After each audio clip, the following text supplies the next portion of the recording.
Joining us now on the Deseret First Credit Union hotline is the beat reporter for NESN and covering the New England Patriots, Doug Kyed. Doug, nice to have you on BYU Sports Nation. Great to be on, guys.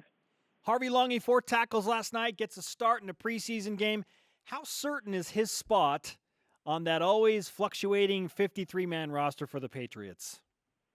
That's a good question. I put it, somewhere around the 75 to 80% range right now, just because he is receiving first-team reps in practice.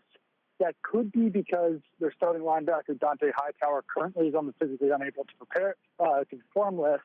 But just the fact that he is getting those first-team reps is a very good sign for an undrafted free agent like Harvey Langi, and he's certainly impressed in practice, especially with his pass rush, which I wasn't really expecting him to flash as a pass rusher just after watching him a lot at BYU. It seemed like he was maybe more of a linebacker, specialized a little bit in coverage in the run game, but he's really been beating up on offensive linemen in practice, so it's looking good for him right now.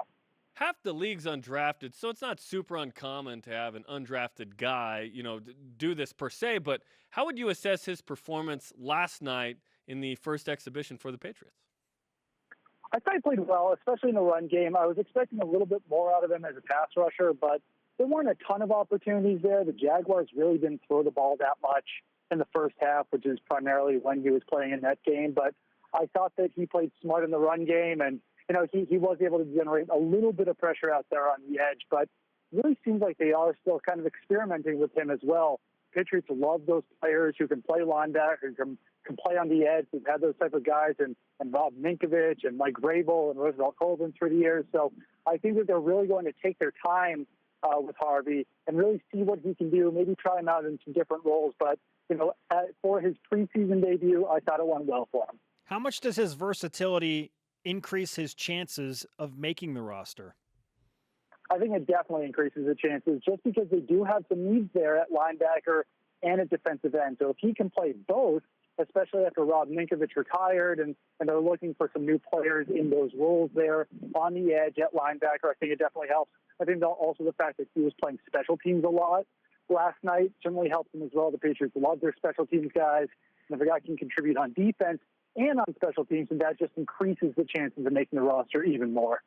Doug, we always hear about the Patriot way, right? Like a guy gets on the Patriots, all of a sudden he's not telling you a ton. They're keeping it in-house, whatever. Have you seen that with Harvey Langi or even Kyle Van Noy, the two BYU guys there?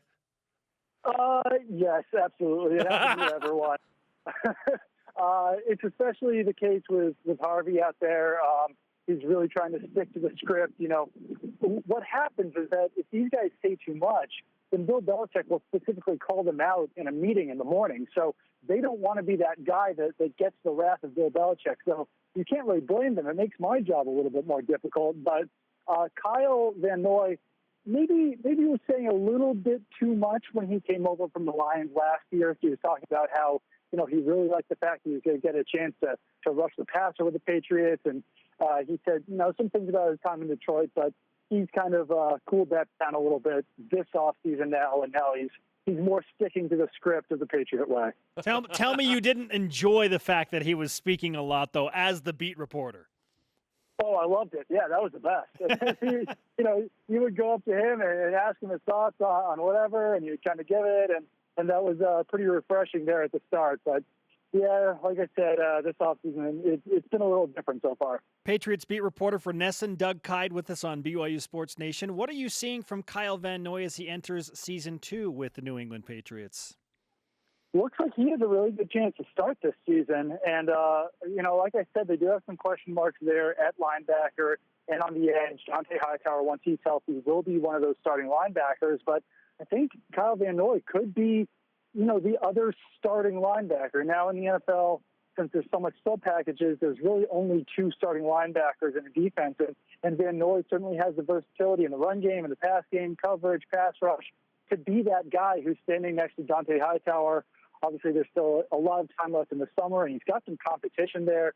Shane McClellan's on the defense, David Harris, Landon Roberts, Harvey Langi probably competing with as well. But, it looks good for Van Noy right now, and the fact that he did not play in that preseason game last night is a great sign for him. And I'm actually pretty curious to see how they use Kyle Van Noy this season. whether he starts or not, because I think he's probably a better pass rusher than he is a coverage player. I think that if they threw him out there on the edge, he could probably get quite a few sacks. But last season, Bill Belichick really liked using him in coverage. So another guy with a lot of versatility, and I think his game is actually pretty similar to Harvey Langi's, just from what I've seen. Been always fun to watch because at BYU, he did just about whatever he wanted in spite of the coaching philosophy, yet he made a bunch of plays, so it was frustratingly awesome in that way. But I want to ask you this. Is there a Patriot way for the media too? And or how do you get Bill Belichick to answer a question that you ask without a, just coach speak answer? It's very difficult. It's something that you kind of have to master over time. But, I think at this point we kind of know what questions he will answer, which questions he won't answer. And, we're not going to just avoid the questions that he's not going to answer, because we can't be afraid to ask the head coach of the football team questions about injuries or suspensions or things that he doesn't want to talk about. But, yeah, there's definitely a way to word things to get a better answer out of him than usual. But, there's always those times that he hits you with an I don't know, and you just kind of throw your hands up and realize that, sometimes that's just going to happen with him. I dare you to ask him to speak up next time you ask him a question. Bill, speak up. Doug, it's great. Maybe I'll try that. I don't know. I can't make any guarantees. Doug, it's great to talk to you, man. We appreciate the insight on Harvey Langi and Kyle Van Noy. A lot of passionate BYU fans excited about the prospects of those guys with the New England Patriots. So thanks for your time on a busy day. Absolutely, no problem. It's been fun to watch those guys so far. I'm excited to see what they can do in the 2017 season. Awesome. Thanks.